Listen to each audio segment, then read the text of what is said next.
नमस्कार दोस्तों, स्वागत है आपका हमारे यूट्यूब चैनल हिंदी ग्रामर में। मैं त्रिलोक शाह आपका स्वागत करता हूं। पिछले भाग में मैंने पढ़ाया था कि भाषा क्या है और भाषा किसे कहते हैं, और आज का विषय है हमारा व्याकरण क्या है और व्याकरण किसे कहते हैं और व्याकरण के भेद।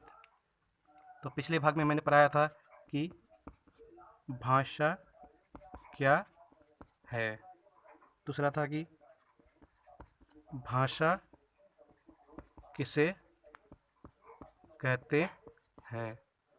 ये दोनों चीज़ मैंने पढ़ा दी है। तो आज पढ़ाएंगे हम कि व्याकरण क्या है और व्याकरण किसे कहते हैं। तो चलिए शुरू करते हैं। पहला है व्याकरण क्या है, पहला प्रश्न। दूसरा है कि व्याकरण किसे कहते हैं। चलिए, तो पहला व्याकरण क्या है और दूसरा व्याकरण किसे कहते हैं, आज इसे हम जानेंगे। तो चलिए नोट करते हैं इसको। तो पहला लिखते हैं हम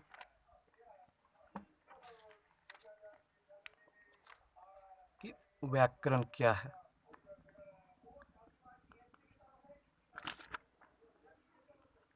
व्याकरण क्या है, तो इसकी परिभाषा होगी,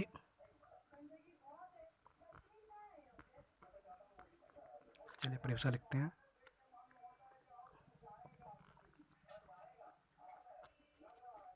हर भाषा की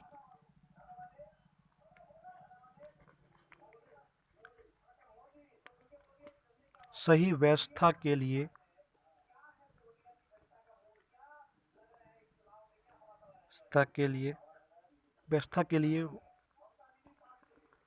व्याकरण की आवश्यकता होती है।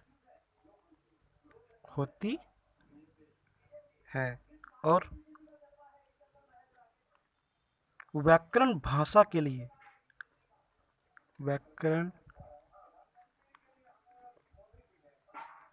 भाषा के लिए वह कानून की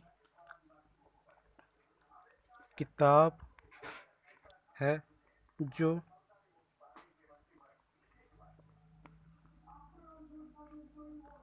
भाषा को शुद्ध रूप में नियंत्रित करती है।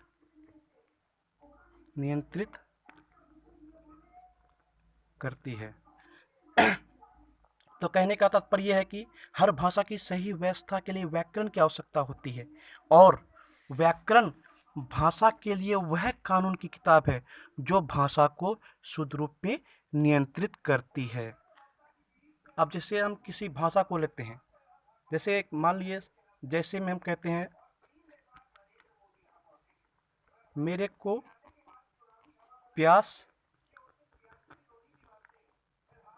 लगा है, तो ये किसी भी भाषा के रूप में इसे सही मान सकते हैं, कहीं और भाषा के प्रचलन के रूप में इसे सही माना जाता है। मगर अगर इसको व्याकरण के आधार पर देखेंगे तो ये जो हम भाषा लिख रहे हैं, मेरे को प्यास लगा, ये बिल्कुल गलत है। ये हिंदी भाषा व्याकरण के रूप में बिल्कुल गलत है। इसका शुद्ध रूप होगा मुझे प्यास लगी है। तो इसका शुद्ध रूप हो गया मुझे प्यास लगी है। अगर व्याकरण हम जब जानकारी हमें प्राप्त होगी तब हम इसे शुद्ध रूप में लिखेंगे मुझे प्यास लगी है। तो इस प्रकार ये हो गया व्याकरण। तो हो गया व्याकरण। प्रश्न है व्याकरण किसे कहते हैं। तो उसकी परिभाषा लिखेंगे हम इस प्रकार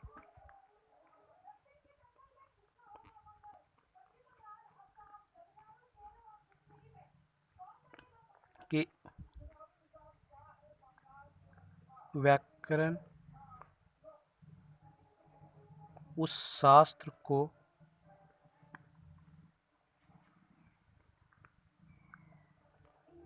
कहते हैं जिसके पढ़ने से मनुष्य शब्दों की उत्पत्ति शुद्ध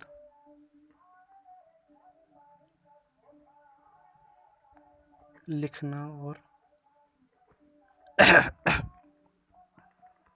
बोलना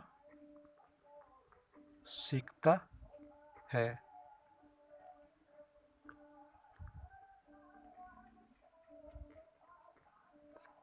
हाँ, तो प्रश्न है, व्याकरण किसे कहते हैं? परिभाषा की, व्याकरण उस शास्त्र को कहते हैं जिसके पढ़ने से मनुष्य शब्दों की उत्पत्ति शुद्ध लिखना और बोलना सीखता है। तो ये हो गया व्याकरण के विषय में। तो इसके आगे लेते चलते हैं, हम लिखते हैं कि व्याकरण के भेद। व्याकरण के भेद। तो व्याकरण के 3 भेद हैं। इसे लिखेंगे हम कि व्याकरण के 3 भेद हैं। नंबर 1 है वर्ण विचार।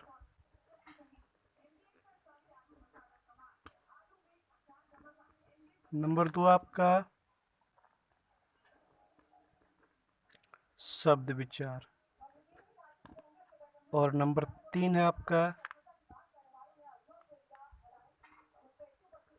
वाक्य विचार। यहाँ पर देखिए व्याकरण के भेद। व्याकरण के 3 भेद हैं। पहला वर्ण विचार, दूसरा शब्द विचार और तीसरा वाक्य विचार। तो इस प्रकार आज हमने पढ़ा कि व्याकरण क्या है, दूसरा है व्याकरण किसे कहते हैं और व्याकरण के भेद। तो दोस्तों आज के लिए इतना ही। अगले चैप्टर में हम पढ़ाएंगे कि वर्ण परिचय के बारे में बताएंगे और इसमें बताएंगे कि वर्ण किसे कहते हैं और वर्ण के बारे में जानेंगे। तब तक के लिए धन्यवाद।